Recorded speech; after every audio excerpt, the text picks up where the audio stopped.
대선과 지방선거에서 승리를 거둔 국민의힘의 관심, 이제 당권 경쟁으로 조금씩 옮겨가고 있습니다. 뉴스 1번지 1번지 연장, 오늘은 차기 당권 경쟁의 중심에 서 있는 인물이죠. 국민의힘 안철수 의원과 함께하도록 하겠습니다. 어서 오세요. 네, 안녕하셨습니까? 이 정치권에서요, 안철수라는 브랜드는 다른 건 몰라도 가는 곳마다 화제를 몰고 다니는 건 맞는 것 같습니다. 다시 이제 국회에 입성한 소감 한 말씀 먼저 듣고 제대로 된 인터뷰 시작하도록 하겠습니다. 제가 정치 처음 시작한 게 2012년 9월 19일입니다. 네. 그러니까 지금 아직 10년이 안 됐습니다. 9년 9개월 정도 됐었는데요. 이제는 여당의 삼선 의원이니만큼 지금까지 국민들께서 제게 경험할 기회를 굉장히 많이 주셨지 않습니까? 네. 지금 38석에 이르는 그런 정당도 만들어보고 삼김 일의 처음이죠, 사실은. 그렇죠. 네. 그리고 또 그 당 대표로서 모든 전국 선거를 다 지휘해 본 유일한 현역 의원입니다. 그래서 그런 경험들을 바탕으로 해서 정말 중요한 민생 문제, 먹고 사는 문제, 그리고 또 국제 관계 이런 쪽으로 열심히 노력하려고 합니다. 네. 이준석 대표와의 관계 얘기를 안 할 수가 없습니다. 오늘도 특히 최고위원 지명을 둘러싼 이 견해차가 도드라지고 있는데 죄송한 말씀입니다만 이게 그렇게 견해차를 보이고 충돌을 할 상황인 건지 저는 잘 이해가 안 됩니다. 저도 안 됩니다. 왜 그러냐면 사실은 당 대 당 약속이었고 그 당시에 제가 4월 18일로 기억이 됩니다만 전 국민들 앞에서 서로 약속을 하고 선언을 했습니다. 그러면 그건 국민과의 약속이 되는 것이거든요. 예. 그리고 거기에 분명하게 저는 대표를 존중해서 저는 공동대표를 맡지 않고 대신에 저희들이 추천하는 두 사람을 최고위원으로 하겠다. 그 조항밖에 없습니다. 네. 뭐 심사를 한다든지 뭐 당원 당규를 바꿔야 된다든지 뭐 이런 조항은 일체 없습니다. 그래서 사실 논란이 생길 여지가 없이 그냥 지키면 되는 건 누가 아니겠습니까? 됐든 안철수 의원이 이 사람 최고위원 해주세요라고 얘기하면 그냥 돼야 되는 거 아닙니까? 그 네, 합의대로라면. 그렇습니다. 맞습니다. 그리고 또 만약에 당원 당규를 고칠 필요가 있다고 하면 그것까지 염두에 둬서 그렇게 합의가 된 거 아니겠습니까? 그래서 필요에 의해서 고칠 필요가 있다면 그건 또 그 지금 현재 국민의힘 지도부에서 고치면 되는 것이죠. 예. 이준석 대표 입장에서 그러면 질문 하나 드려보도록 하겠습니다. 그 안에 2명 중에 1명의 최고위원 후보로 정점식 의원을 말씀하셨습니다. 지금 이준석 대표는 이 정점식 의원이 국민의당 소속 의원도 아니고 안철수 의원과 어떤 개인적인 관계가 이렇게 오래 인연이 있었던 인물도 아닌데 왜 이 사람을 집어넣어서 이거는 적절치 않다라고 지금 반대라는 거 아닙니까? 저는 자당 의원 추천을 거부하는 경우는 전 처음 봤습니다. 그러니까, 오히려 저는 오히려 다르게 생각했던 것이 이제는 한 당이 됐는데 내 편이 어디 있느냐. 네. 그리고 또 정정식 의원은 아시겠습니다만 재선 의원 그룹 중에서 간사를 하고 있습니다. 네. 일종의 대표격입니다. 근데 재선 의원들의 목소리가 최고위원회에 반영이 되는 것이 아주 당을 위해서도 좋고 건강하기 때문에 그래서 추천을 한 것이죠. 정점식 의원이랑 추천하기 이전에 좀 사전 교감을 충분히 나누셨습니까? 먼저 여러분들로부터 추천을 사실은 받았습니다. 어떤 분이 좋을지.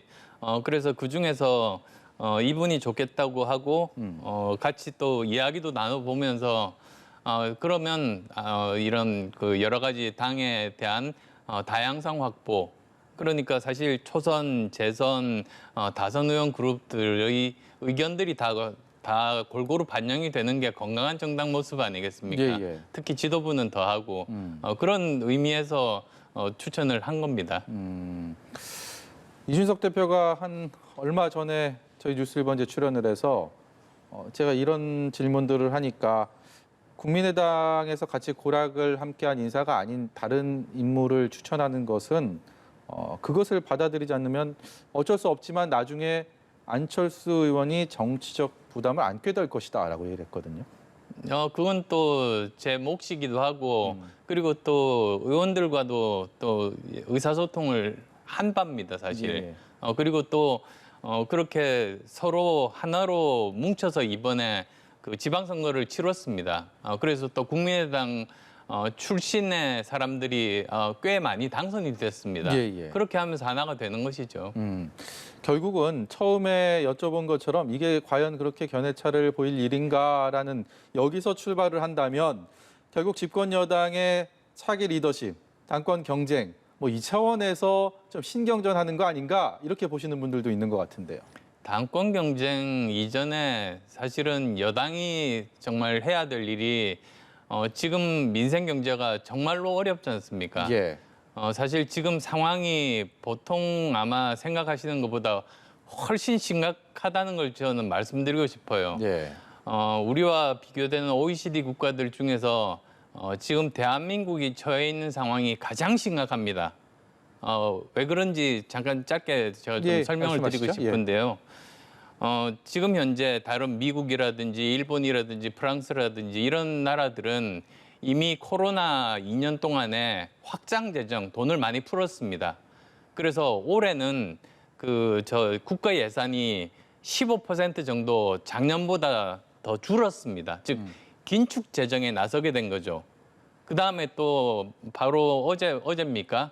자이언트 스텝, 그러니까 금리를 아주 급격하게 거의 최대한으로 올린 것 아니겠습니까? 네. 30년 만에 처음으로 0.75%를 올렸다고 하는데요. 그 이유가 인플레를 잡기 위함입니다. 그 물가가 정권을 망가뜨리거든요. 그래서 이것이 얼마나 무서운지 사실은 많은 분들이 아셔야 되는데 문제는 그겁니다. 그러니까 이제 선진국들은 이미 긴축 재정 하에서 급격하게 금리를 올리니까 예. 인플레를 잡을 확률이 높습니다. 근데 지금 대한민국의 상황은 어떠냐? 우리는 지금 돈을 많이 풀었습니다. 지금 벌써부터 우리가 추경을 하면서 60조를 풀었지 않습니까? 네. 확장 재정을 하게 되면 금리를 올리더라도 금리 인상 효과가 없어집니다. 그러면 인플레를 못 잡습니다. 물가를 못 잡습니다. 그렇다고 해서 더 이제 금리를 올리게 되면 우리나라가 지금 가계 부채가 역대 최고 수준입니다. 이런 상황에서 가계 부채를 가진 이런 분들이 이자 부담이 많아지면 도저히 생활하기가 힘들게 되죠. 예. 그러니까 우리나라가 지금 인플레를 잡기가 굉장히 힘든 이런 딜레마에 빠져 있는 그런 상황이어서 이런 상황들에 대한 인식이 굉장히 중요하고 그 책임을 맡은 것이 바로 정부와 그리고 또 여당이 공조를 해야 되는데 그러려면 여당이 중심을 잡고 제대로 이 물가에 대한 대책들을 열심히 세우고 정부에 대해서 필요한 부분들을 정책적으로 뒷받침하고 잘못된 부분들이 있다면 뭐 따끔하게 그렇게 조언하고 그런 역할들을 하는 게 최우선 과제입니다. 예. 이렇게 내부적으로 뭐 누가 당대표가 되고 이런 게 중요한 게 아닙니다. 예. 지금 이 민생 경제 어려움을 구구절절히 말씀하시면서 이런 것들을 극복하기 위해서 소모적인 논쟁은 필요가 없다. 지금 그럴 시간이 아니다라고 말씀하셨는데 결국 집권 여당에서 이런 어려움을 극복하기 위한 리더십 또 필요하지 않겠습니까? 그래서 당권에 대한 도전 지금 당장은 아니더라도 좀 차근차근 준비를 하고 계시는지 또 그럴 계획이신지 한번 여쭤보겠습니다. 지금 현재는 사실 제일 관심을 두고 있는 것이 상임위입니다. 우선 저는 지금 현재 외교 통일 상임위를 그렇죠. 지금 예. 지망을 하고 있습니다만 지금 언제 그게 해결될지 알 수가 없지 않습니까? 원구성이 근데 안 되고 있으니까요. 예, 외교 통일이 중요한 이유가 아까 물가가 한편으로는 굉장히 중요하다고 말씀드렸습니다만 또 한편으로 중요한 것이 우리는 글로벌 이런 세상에서 가장 개방된 나라입니다. 예. 결국은 수출로 먹고 사는 나라거든요. 근데 이런 입장에서 지금 현재 가장 문제가 되는 것이 미국과 중국이 과학기술 패권 전쟁을 하는 그 사이에 우리가 끼어 있는 겁니다. 그래서 이것을 해결하기 위해서는 사실은 그냥 단순히 예전의 그런 외교적인 것만으로는 안 되고 외교와 과학기술과 그리고 안보와 경제를 모두 다 포괄하는 그런 외교를 해야만 됩니다. 근데 제가 이 네 가지 분야의 전문성이 있습니다. 그래서 충분히 제가 그 분야에 대해서는 또 국제관계에 있어서 역할을 해야 되겠다 네. 그런 생각을 하고 있어서 지금은 모든 관심이 우선 거기에 집중돼 있다는 예. 점 말씀드립니다. 알겠습니다. 오늘 이 서해 공무원 피살 사건 정치권의 뜨거운 이슈로 등장을 했는데 여기 관련해서 국회 차원의 조사기구 설치 필요성을 주장을 하셨습니다. 예, 아침에 페이스북에다가 글을 올렸습니다. 국회 차원에서 조사하면 이 갑론을박들, 이 시시비비들 다 가릴 수 있는 팩트를 찾아낼 수 있는 상황이다. 이렇게 확신하십니까? 유일한 방법이 지금 현재는 정말로 중요한 그런 그 근거가 되는 증거들이 대통령 기록물로 해서 15년간 봉인이 돼 있습니다. 그래 있죠. 예. 근데 그걸 풀고 내용을 봐야지만 진실 규명이 가능하지 않습니까? 근데 그게 방법 중에 하나가 국회의 3분의 2 이상 동의를 얻으면 그게 가능합니다. 현재 의석수로는 좀 어려워 보입니다. 민주당이 동의를 하면 가능합니다. 그리고 또 민주당이 지금 뭐 한편으로는 억울하다고 하기도 하고 뭐 색깔론이냐 이렇게도 말씀하시는데 그렇다면 오히려 그런 오해를 불식시키기 위해서라도 민주당이 공동으로 그 증거를 한번 같이 보자, 검증하자. 그래서 정말로 진실이 어떤 건지를 밝히자. 저는 그게 정정당당한 태도라고 봅니다. 그래서 그렇게 하자는 제안이었습니다. 국회에서 이렇게 그 증거 자료들을 직접 열람을 하면서 증거를 보는 것이 네. 푸는 가장 정도이겠죠. 다른 얘기도 좀 여쭤보겠습니다. 성남의 그 백현동이요. 이곳이 지금 이제 안철수 의원의 지역구 아닙니까? 제가 백현동에 삽니다. 아하. 근데 이제 경찰에서 지난주에 이 성남 백현동 개발 관련해서 압수수색, 강제 수사에 착수를 했는데 검찰의 산업부 블랙리스트 수사와 함께 이 백현동에 대한 경찰 수사도 정치 보복이다라고 야당에서 주장하고 있습니다. 어떤 견해 갖고 계십니까? 저는 정치 보복이라고 보지 않습니다. 오히려 그 과정이 여러 가지 다른 전례에 비추어 봐도 굉장히 뭐라고 할까요? 특이합니다. 굉장히 이런 전례가 잘 없습니다. 한꺼번에 뭐 4단계 정도 종상향이 된다든지 이런 부분들에 대해서는 진실 규명을 해서 만약에 뭐 여러 가지 행정 절차에 문제가 없다면 그러면 또 그거는 문제가 없다고 깨끗하게 결론을 낼 수 있는 사항 아니겠습니까? 네. 예. 그리고 또 만약에 그 과정에서 어떤 그 잘못이 있다면 거기에 대해서는 법 앞에서는 만인이 평등한 법이니까 거기에 대해서 책임질 사람은 또 책임을 져야 그게 사실 그 공평한 것이고 저는 국민 통합의 가장 필수적인 것이 법 앞에 만인이 평등한 것이다. 네. 그 기조를 지키는 것이 가장 기본이다라는 생각을 하고 있습니다. 예. 그리고 내일이요. 우리 누리호의 발사 예정일입니다. 지난번 한 차례 연기가 됐고 내일은 그야말로 창공을 가르기를 네. 이렇게 온 국민이 희망을 하고 있는데 안철수 의원 과학기술과 뗄래야 뗄 수 없는 또 인물이기 때문에 이 누리호 발사 예정일 하루를 앞둔 지금 상황에서 한 말씀 좀 듣고 싶습니다. 저는 이번에는 성공을 했으면 좋겠습니다. 근데 또 한편으로는 이 우주항공 산업 자체가 굉장히 그 발전 가능성이 높은데 우리가 외국에 비해서 기술력이 굉장히 많이 뒤처져 있어서 앞으로 많은 노력을 해야 된다. 저는 그건 국민들께서 아셨으면 좋겠습니다. 예. 뭐 대표적으로 보면 우리 누리호에 있는 그 엔진이 있습니다. 그게 75톤 추력인데 그걸 4개를 묶어서 이제 300톤 추력의 로켓입니다. 근데 미국의 사기업인 그 스페이스X에서 펠콘이라는 우주선이 있거든요. 거기에 있는 엔진은 멀린 엔진입니다. 근데 그 둘을 한번 비교를 해보면 우선 우리 누리호의 엔진은 75톤 추력이고 멀리는 100톤 추력입니다. 그리고 연료를 빼고 나서 이제 무게를 달아보면 우리는 1톤 정도고 그쪽은 500kg, 절반밖에 무게가 되지 않습니다. 더 충격적인 것은 우리는 엔진 하나 만드는데 60억이 들었는데 멀린 엔진은 하나 만드는데 3억이 듭니다. 그러니까 기술력 차이가 이렇게 엄청나게 많이 난다. 그래서 만약에 이번에 성공을 하더라도 우리가 가야 할 길이 굉장히 멀고 많은 노력이 필요하다. 저는 그 말씀 드리고 싶습니다. 알겠습니다.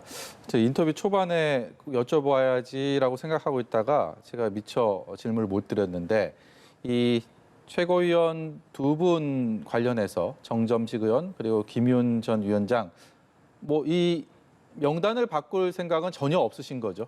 그건 대국민 약속 아닙니까? 사실. 예. 그러면 약속을 지켜야죠. 그 약속을 제가 번복한다면 그건 제가 국민과의 약속을 어기는 게 되는 것 아니겠습니까? 예, 알겠습니다. 또 한 가지요. 그리고 이준석 대표 이 사생활 관련해서 이 부적절한 부분에 대한 의혹들이 내일 모레 당에서 심사를 하게 됩니다.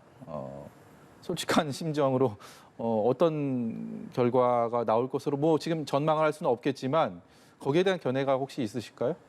저는 그냥 원칙적인 말씀만 드리고 싶습니다. 아마 윤리위원회에서 여러 가지 그 가능한 자료들을 다 가지고 객관적으로 저는 판단하리라고 생각합니다. 예. 그래서 그 당을 위해서 가장 그 바람직한 방향으로 그리고 또 정부 여당으로서 그 여러 가지 원칙을 지키고 모범을 보이는 그런 방향으로 결론이 나지 않을까 네. 그렇게 생각합니다. 예, 그리고요 마지막으로 앞서서 민생 경제 이 어려움을 구구절절히 말씀을 해주셨는데 이제 집권당의 중진 의원으로서 그리고 전 인수위원장으로서 어제 이제 또 그렇고 계속 정부가 대책들을 내놓고 있습니다. 예. 지금까지 나온 그런 경제 정책, 민생을 살리기 위한 경제를 살리기 위한 이런 정부의 정책들 종합적으로 어떤 평가를 하시는지 그리고 어떻게 가야 된다고 보시는지 마지막 질문 드리도록 하겠습니다.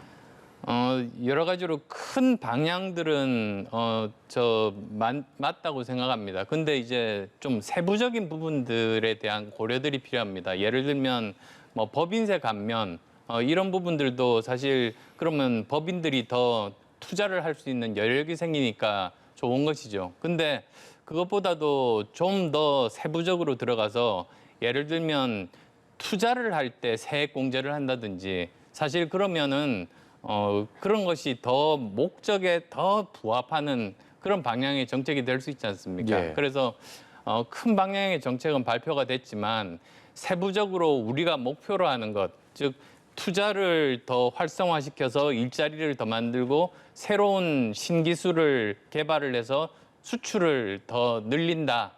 그 목적에 부합하는 더 정교한 그런 핀셋에 해당되는 그런 정책들이 아직은 더 필요하다는 말씀 드리고 싶습니다. 예, 알겠습니다. 오늘 말씀 여기까지 듣도록 하겠습니다. 지금까지 국민의힘의 안철수 의원이었습니다. 고맙습니다.